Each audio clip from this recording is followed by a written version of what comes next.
there's like... Well, this is a Hollywood Babylon. Is that what it's called? Mm-hmm. This is the artist, David Plate.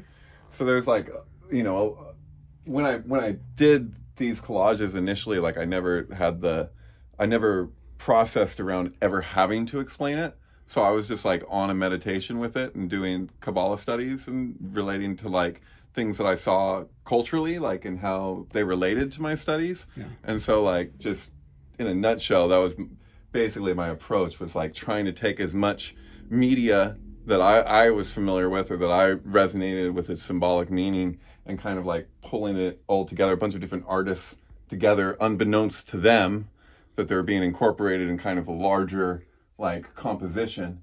But just like simply put, I would just say that I was looking to create like these kind of representations of Solomon's temple from like a qliphothic way of relating to something that is ultimately pointing to like dynamics in nature that actually exists. Like there's like, you know, you see like the Fibonacci sequence, or you'll see like, you know, the way that nature organizes itself and kind of has these intelligences, and then the way that we can either mimic that unconsciously, like through this, like just our propensity and like the way that we orient ourselves, and consciously as well, which you could say like secret society stuff like Freemasonry or the OTO or the Golden Dawn, that they do these things kind of knowingly and kind of play Hierophant.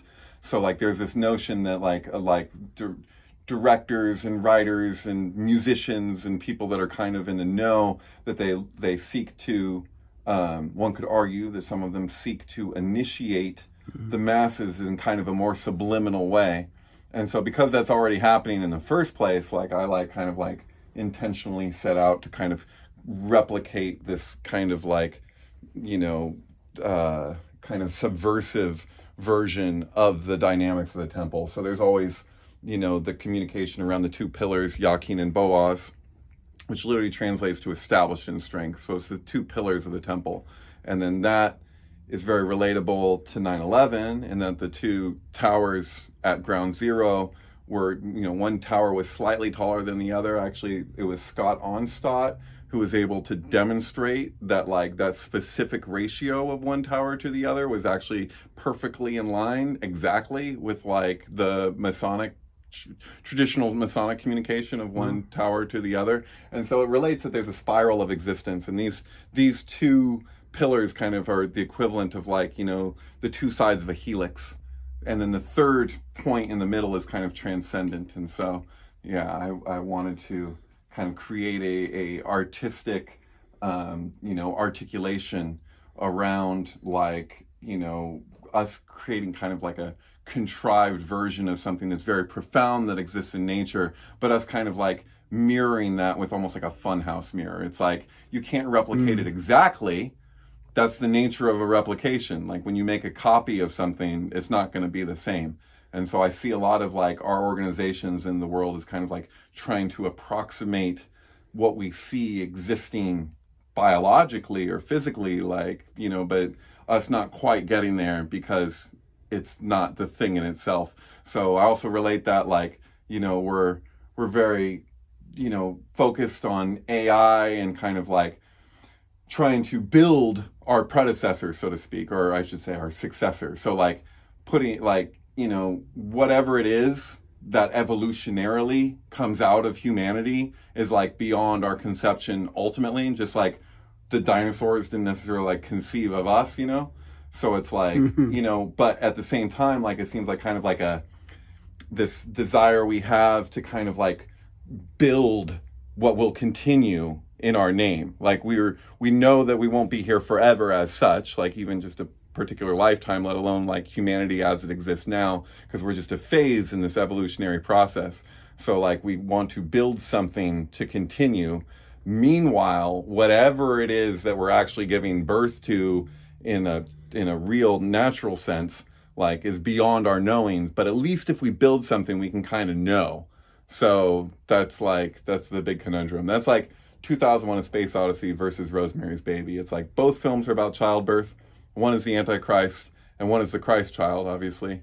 And so like, you know, both exist simultaneously, we tend to relate to what we build as more significant than what is happening organically. Nice. And so like I see the organic as something really profound, like that's where prophecy relates to. Whereas like, you know, when it comes to what we build, that's predictive. Like we can predict that. We can't necessarily prophecy that. Two different things, prophecy and prediction, you know. What's the definition of the word qliphothic? So the qlipot they mirror tetragrammaton. So tetragrammaton is Yud He Vav He in Hebrew. It's the name of God. And so there's 4 qlipot. So like in Bereshit, in Genesis, you have the first 42 letters, or how many letters exist. And in the beginning, God created the heavens and the earth before you get to the first letter of the first qlipot. So it'll mention 4, chaos, void, like that these are kind of outside intelligences. Everything is of Ein Sof, so everything is of God.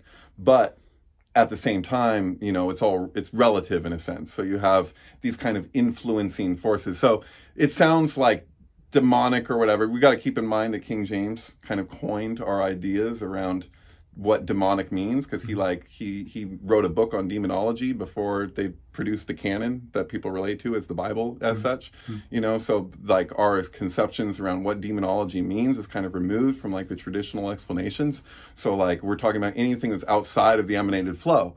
So it's not something that's out there or something that obscure. It's literally anything that's coloring your perception in any way is outside of that emanated flow. That is our life energy. That is I amness, So like shampoo would be an example, like GMOs, anything that you're introducing that's going to influence your perceptual reality. So the idea is like ancient people, we can't really conceive of what their perceptual experience was. We can only infer it because, we've only been able to record in the way that we do for so long. It's a recent phenomenon, our ability to record. So we've never been able to record consciousness, and we still can't. So we don't really know what ancient people's consciousness were like. Not that we need to get back to that, but that whatever it is that we're moving into, we don't really know. And so So is this like an intuition relating to that? This is like a kind of a satire on what media is. Okay. So it's like when we relate to how great what it is that we're building is in all facets. It's like media, especially like film and music. It's like this big tapestry of expression. So it's but that is a representation.